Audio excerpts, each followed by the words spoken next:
Good afternoon, and welcome to the webinar presented by Wisdom K-12 and the School Safety Review.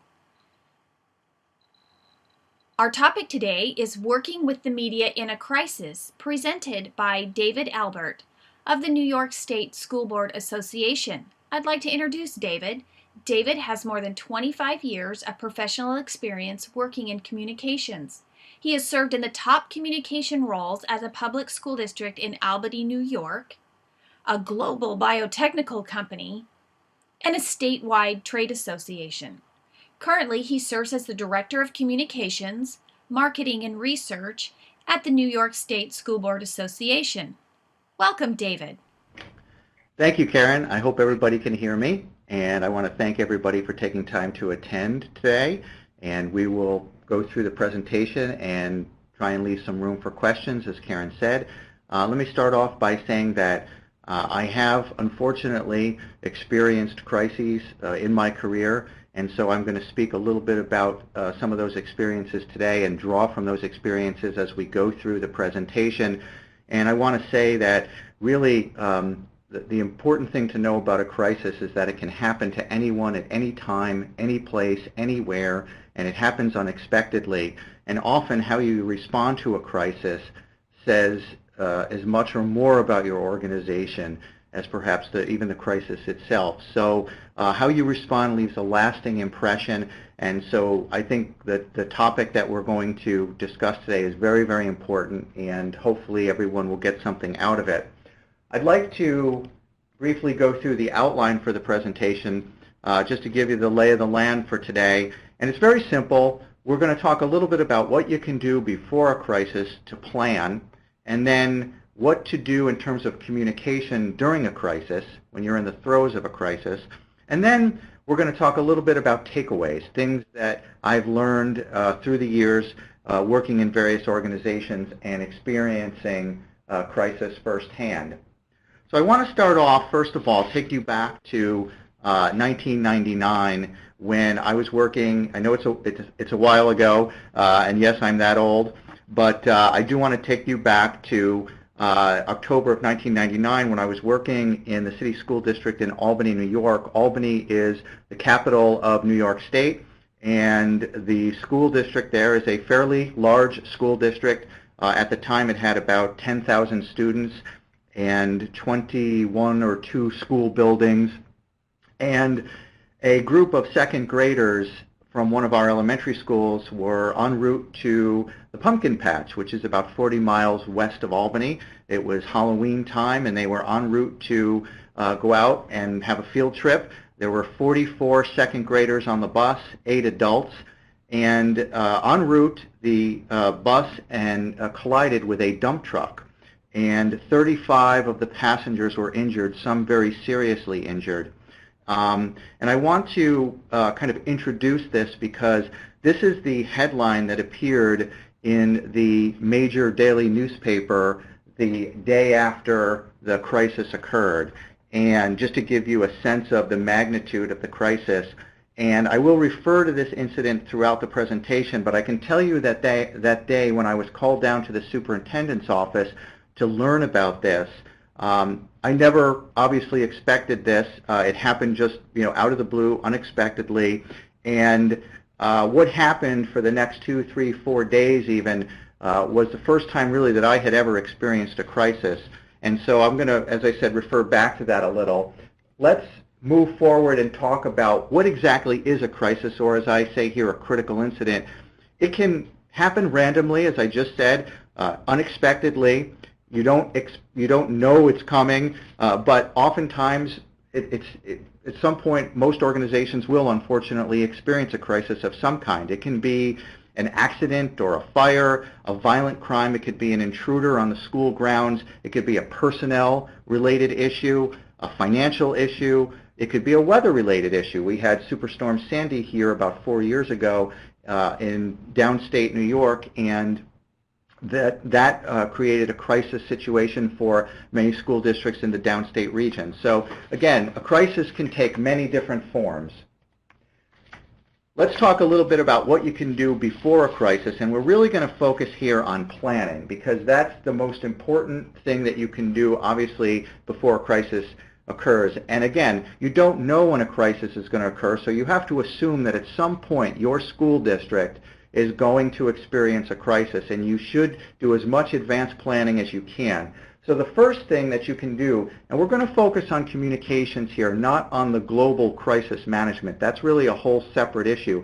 Communications is one component of overall managing a crisis. So we're going to focus on that, and we could spend a lot of time just talking about crisis communications, let alone crisis management in general.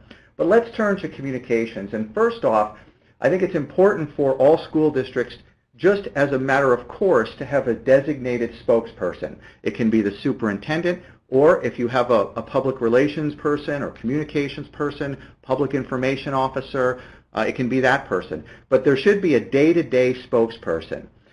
Secondly, you need to designate who's going to be your spokesperson during a crisis. It may be that same person. It may not be that same person. This will be part of your crisis communications plan. But the media needs to know who are they going to turn to for updates, who are they going to turn to for information. And one point I want to make that's very important is that your crisis manager and your spokesperson should not be the same person. And I'm going to talk a little bit about why that is the case. A crisis manager is someone who is going to handle tactical issues. It's someone who's going to be focused on resource allocation, the district's response to the crisis, near-term needs, logistical things like transportation, getting purchase orders signed, getting materials and equipment to the site of the crisis if necessary, depending on the nature of the crisis. Whereas the communicator is going to be the person who is charged with obviously talking to the media. It may be the person who's managing your social media, managing your websites, and that is a full-time role unto itself during a crisis. So you want to separate the crisis manager from the spokesperson. That said, the spokesperson is going to need access to people who are involved in the crisis, such as the crisis manager. If you have police or fire or paramedics or hospitals or local or state regulatory agencies involved in your crisis, then the spokesperson is going to need access to those folks as well and to have to coordinate with those folks. Very, very important because that's how you get information. Also, access to legal counsel, because legal questions sometimes arise during the crisis. And so it's important to be able to contact a school attorney or someone who has legal background who can advise you on questions that may come up about employment history or disciplinary records, other types of legal issues. Also, I want to talk a little bit about crisis planning and crisis drills. You'll see the last bullet on this page. We could really spend a lot of time just talking about a crisis plan and crisis drills. But basically, what is a crisis plan? From a communication standpoint, what you want to do is think about possible scenarios, possible crisis scenarios that it could impact your school district. So a hurricane, a tornado, an intruder, all different types of situations. So if you're in, say, a company that is working with hazardous materials, some type of contamination could be, a possible crisis. So you want to think about all the different scenarios and how you would respond and how you would communicate. What would you say? What would some of your key messages be? How would you communicate those key messages? What communication vehicles would you use? Would you use email? Would you use a website, social media? We're going to talk more about that. Your constituencies. Who are the people that you would want to communicate with? Parents, employees, students, the public. These are all components of a crisis plan, a crisis communications plan. And it's good once you have a plan to actually sit down and do what we call a tabletop type of drill or a tabletop exercise where you get all of the people involved who would be involved in a crisis and you talk things through. How would you respond in this situation or that situation? Drills are actual simulations, and you can run drills as well. But it all begins with a crisis plan. The idea is that crises can be chaotic, and you want to have as much planned out in advance as possible. And so to that end, let's talk a little bit about, I'm going to jump to the next slide, a command center. It's important to have some designated place that serves as the command center for your crisis. Why is this important? Well, first, this is where you're going to brief the media. So a crisis can involve many different locations. Let's go back to the bus accident that I referred to earlier. There were multiple locations related to that crisis. There was the scene of the accident itself, which was about 40 miles west of the school district.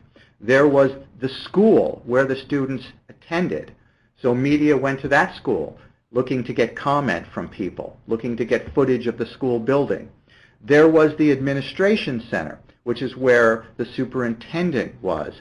And so that was also part of the crisis because media came there looking for comment from the district. And there was also a family reunification center where parents of children who were on that bus were brought, and that was at a separate elementary school. And so media were arriving at that location as well. There was also the hospital, because multiple hospitals where students were being treated. So there are several different locations in one crisis. And so the easiest way to manage the crisis from a communication standpoint is to establish a briefing post or a command center where you will take the media and you will give them the information they need. You'll provide briefings. You're going to schedule briefings on a regular basis, and you're going to update the situation, and the media will come to that command center, and they know that they can obtain the information that they need there. That doesn't mean that they're not going to go elsewhere, because they will, but at least there's a central place where they can arrive to get the information they need and ask questions. Also, having a command center is valuable because it can serve as a central repository for information. So if you go back to that bus accident, we needed information like the field trip request form because we needed to know what grade level students were on that bus, what was the trip itself, what were the details. So you need a central repository for information. You also need to have, it's very important that you have things like electricity, right? I mean, what if you have a crisis that knocks out your power? Do you have a generator? So you have to think about things like that. That's where your command center comes in. It should be a location where you have backup electricity, you have Wi-Fi access, you have the ability to get information from other locations, even something simple like chairs and a podium to be able to conduct your press briefings, or a sound system. So all of these things are very important during the planning phase, because you can think about these things and establish these things before you get to the actual crisis or before you experience a crisis. And I'll also say you want to think about how you're going to notify the media of your briefings. And you can do that through a variety of ways, via email, via Twitter, lots of different things. And we'll talk more about working with the media later. So I think this slide kind of covers a lot of the other things that we just talked about. Having contact information for newsrooms is important so that while you're there, you have the email addresses or the phone numbers of reporters who typically cover you so that you can reach out to them. And so again, this is more information related to preparing in advance. And you also have to know, as I said earlier, that the media will go to these various locations that are associated with the crisis, and they will look for on-site interviews. And we're not really going to get into right now too much about social media, but obviously we will talk about that because that's a factor in terms of communication as well. More information here just about preparing, and I want to jump ahead a little bit here and talk about during a crisis and how you should communicate and work with the media during a crisis. First is get the facts, right? It sounds fairly straightforward. It sounds like common sense. Of course you want to get the facts. Who, what, when, and where. That's what you need to know right off the bat. That's what the coverage is going to focus on in the first day. What led up to the crisis? What happened? Who was involved? Were people injured? Where are they being treated? And what are you doing? What is your district doing? Are you bringing social workers in to talk to students? Are you, doing other things? It's very important that you can identify and express to the media what you're doing as well. Now, it may seem simple, get the facts, right? It's not, because it's chaotic and people are pulled in many different directions. There's confusion. So, You have to really focus on getting information, but getting accurate information. And I will say that you don't want to provide inaccurate information in a crisis. It, again, sounds like common sense, but let me tell you what will happen. If you put out information that's wrong, just because you got misinformation, the data was inaccurate or whatever, media monitor each other. It will get propagated out on other media outlets. One media outlet will hear it on another and report it, and it will expand and it will grow, and it will be hard to put the toothpaste back in the tube. So you have to remember that it's better to just say we have no new information. And it's also important that you do have regular briefings with the media, even if you don't have something new, because people will want information. They will look to you as the official source. So just to be out there says something. Just to be present, just to be, telling people we're here, we're trying to get as much updated information as we can. We don't have any yet. As soon as we do, we'll be back to you, rather than just leaving a gaping hole and no communication whatsoever. I want to talk a little bit about social media here as well. And communicating, because even though the focus of this webinar is really communicating with the news media, you can't not talk about websites and social media today, because social media and smartphones have enabled really anyone to be an eyewitness journalist, so to speak. And so you can't control all of the communicating that's going to go on around your crisis. You simply can't, nor should you really try. But what you should do is be the official, credible source of information. And how do you do that? You do that by, again, being present, having a regular series of briefings scheduled, even if you don't have new information, just to let people know. By using the website as kind of your information hub, post information regularly on your website as you get updates. Post it on your social media accounts. If you have a Facebook account or a Twitter account for your district, use those as well. Be the official source of information. Communicate through a variety of means so that people know that they can go to your website. They know that they can go to one of your social media accounts. They have that information. And also, if you're monitoring social media, correct misinformation. If something is wrong or inaccurate, correct it as soon as you can so it doesn't spread. And that's very important. Let's talk a little bit. We're going to move forward here and talk a little bit about continuing coverage. And actually, I'm just going to jump back one slide here. We talked about the first day coverage is going to focus on facts, the who, what, when, and where. The second day coverage is going to start to turn to why. Why did this happen? What went wrong? Human error, computer malfunction, or mechanical malfunction? Was somebody not qualified or trained properly? Is there a law or policy that could have corrected this if it had been in place? So this is where the coverage is going to turn on your second day. Continuing coverage, as coverage of your crisis grows, right? Because if it's a big enough crisis, it's going to last for days or even weeks. And new developments as they occur, looming issues that are raised by your crisis, questions about responsibility and accountability, second-guessing or discrepancies in information that comes out.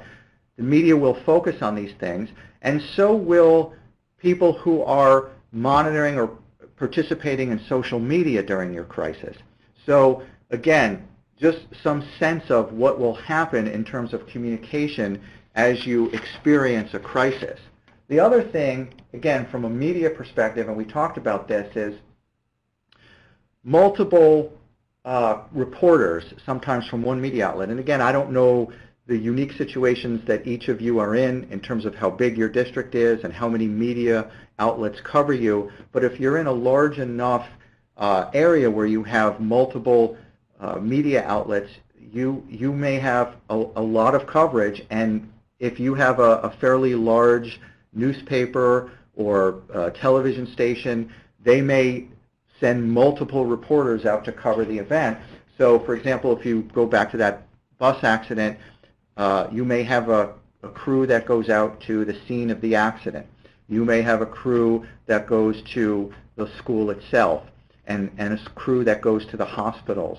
And so the reporters there will each be covering different aspects of the story. And so you have to just be mindful of that. And you also have to recognize that the media is working on deadlines. So if you don't get back to them, they will find comment elsewhere. So it's also good to, that's why it's good to have these briefings or to issue statements. You can also issue statements via email to reporters as let them know when you're going to have a briefing, or if you want to respond to something or update them via email. There's different ways of doing it, but you can issue statements kind of like issuing a press release, and that's certainly an effective way to communicate with the media as well. I noticed here, I think 8 reporters from one news outlet. That could happen, and you could have multiple news outlets covering a crisis. We talked a little bit about this. Smartphones have made everyone a journalist, so they can take video or photos, call into a television station to talk about what they're seeing. And again, this is something that you just have to be aware of, and your role really is to, again, be that credible source of information that people want to turn to and correct anything that you see that is inaccurate or misinformation. Your goals, your communication objectives in a crisis should be to be as accurate as possible and as quick as you can, and those two compete against each other. Speed and accuracy sometimes compete, but the news isn't, if the evening newscast is scheduled for 6 o'clock, it's going to go on at 6 o'clock whether you participate in the story or not. So if you can meet their deadline, that's all the better, obviously, because you want to try and get your district message into the story, but it has to be accurate information. And then you also want to respect the privacy of students, staff, and families. And I know as administrators and board members, many of whom are on this call, that's paramount to you. You want to make sure that you respect that privacy. And I think that in many cases, my experience has been that the media understands that as well. And maybe some of you have had different experiences, but I've been fortunate in that the media that I work with during times of crisis have been pretty good about understanding the fact that families may be grieving and that this is a very emotional time. That doesn't mean that they're not going to ask to speak to someone who is impacted by the crisis, a family member, but they understand, obviously, the nature of that. And your job, I think, in part, is to protect your families as well as you can. So we'll move on a little bit and talk a little bit about, I'm going to touch on this very briefly, but if you are the spokesperson, what do you say? Well, you want to keep your information factual. You want to think about some key messages, things that you want to communicate on behalf of the district, what you're doing, how you're responding, very important. You also want to think about your audience. What do they need to know? What do they want to know? And craft your messages so that you address those questions while also communicating what the district wants to communicate to the audience, to your stakeholders. And you have to anticipate tough questions as well, questions that you may not be able to answer, questions that may deal with legal issues or other types of issues. And so a couple of words of advice here. First is, if you are asked questions, negative questions, don't repeat those negative phrases. Don't repeat incorrect information. Try not to speculate or answer a hypothetical question. The stakes are too high. It's too important to speculate. Wait until you know. Some techniques, just general media kind of relations techniques, is that you respond to the question and then you want to transition to something that is a key message, to something that you want to communicate. For example, I don't want to speculate on that issue, but I can tell you, and then you transition to something that you feel is important to communicate to your audience. And so you can use cues, verbal cues like that, to point out important messages that the district wants to communicate to parents, to the community at large. Let's talk a little bit here about after a crisis. And this is really where I'm going to kind of give you some takeaways, things that you should keep in mind as you experience a crisis, always be open and honest. Information will get out, and take control of the story. By that I mean be that credible source. You can't control what others will say and do, but you can control what you do. And so if you are communicating regularly, being open, being honest, the media and the community will see you as a credible source and respect that, and that's how you take control of the story. Relationships. In media, very important. You build relationships with media by working with them when you don't have a crisis, by giving them stories or talking to them about stories, responding to them when they contact you to participate in a story. On social media, you cultivate a following, you engage that following, you engage them in conversation, and that's how you build relationships both in traditional media and with social media. And again, I believe it's very important for you, if you can't answer a question, if you don't know the answer, say so. And if there's a legal reason, say that's why I can't answer, for legal reasons. I mean, just be honest, and then find ways, as we talked about earlier, to communicate beyond traditional media. That's very, very important because they have a large audience, but you also want to have your own ways of communicating, and that can be through your website, through email, various methods. You all know how you communicate with your constituencies in your districts. A couple quick last words here. We're just about at the end, the last slide here, talking about social media. If you do have a social media presence in your district, it's important to know the difference between the sites. For example, Facebook is very different from Twitter. We find that the news media tends to be on Twitter. And we also find here in New York, our experience has been that a lot of superintendents are on Twitter. So you can use Twitter to communicate with news media. And Facebook, we find parents on Facebook. So you can use Facebook to communicate with parents. So it's important to know the different audiences that are on social media outlets. And also, sometimes it's good to know when not to communicate. So if someone is criticizing you on social media, sometimes you take your lumps. I mean, sometimes you just have to know when to not respond. That is going to happen because nobody is going to handle a crisis perfectly in everybody's eyes, and so you may find yourself being criticized. But if you use your social media to build relationships and communicate good information, accurate information, as frequently as you can, I think that your community will defend you on social media. And with that, I am going to wrap this up, and if anyone would like to ask a question, I'd be happy to try to answer that question, Karen. Great, David. That was wonderful. I do have a couple of questions that were entered in. One of them is about your crisis drill.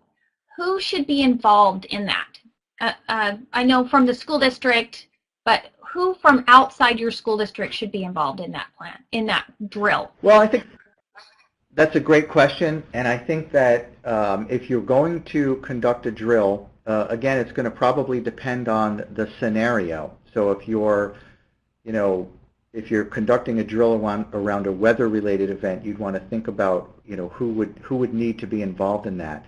If it were a drill around a violent incident, who would be involved in that? So I would say, at a minimum, you'd probably want to have your local law enforcement involved in those drills.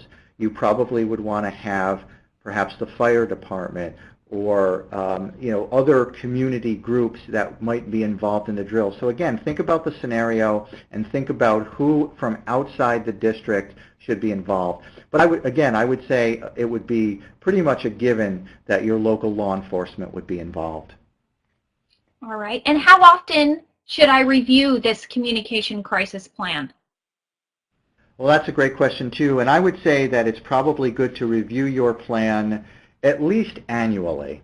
Every year you should look at it and go through it and say, okay, are there other scenarios that have now arisen that perhaps we didn't address, or have circumstances changed And I'll give you a great example. I was looking at a crisis communication plan the other day, and it had references to faxing in it, right? That's how we would receive information, was through faxing. Well, that's obviously old school. Not a lot of people use fax machines anymore. So, just things like that. You want to update things as technology updates, but also as circumstances change. People leave the district. You have new people come and go, or come in rather, and people leave, and so you have to update the names of people. So I would say on a minimum, you'd want to look at that at least once a year. Terrific. Well, David, I just want to thank you so much. If anybody else has any questions, you're welcome to put them in the Q&A box in your upper left-hand corner. We're going to go ahead and close out. I'm sure that David would address those questions. We want to thank him and NYSSBA for allowing him to present for us. We have been sponsored today by the School Safety Review. If you have any questions about the School Safety Review, there's a link on your screen that you are welcome to click on. This recording will be shared with you in a few days. I'll go ahead and send all those who registered for this webinar a copy of this recording. And I wish everybody a great rest of your afternoon.